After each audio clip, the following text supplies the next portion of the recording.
breast cancer, pertengahan puasa dia buat operation lah. Dia kena pun masa tu dia tak tahu pun benda tu tak sakit tak apa.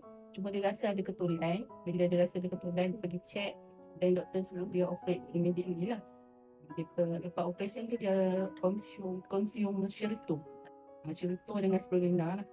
Alhamdulillah dia kata ni semalam dia telefon dia dah kemo yang kali ketiga. Dia tak ada simptom macam orang yang kena kemo loya, muntah, penat apa semua tak ada. Dia pun daycare je, masuk pagi petang dah boleh discharge, tak ada masalah apa-apa. Sebab doktor pun tengok umur dah 60 lebih lah, 65 ke atas. Dia kena pun sadar macam tu je, dia tak tahu pun. Dia tak sakit, tak demam, tak apa. Cuma dia bila ialah kita ni orang perempuan kan macam-macam kan. Bila dia nak kena kanser ni sekejap je, dia rasa ketulan kat dada. Lepas tu anak dia bawa pergi KBJ, check. Doktor kata confirm kanser, dia buat operation di hospital. Selepas tu dia buat kemo di situ lah. Malam kau lagi nak beli lagi syukur. Sebab dia kata memang dia makan syukur tu dia rasa bertenaga. Dia rasa segar, selepas operation dia tak rasa sakit apa. Sila like, share dan komenkan video ni dan jangan lupa savekan video ni. Sila follow dengan CY.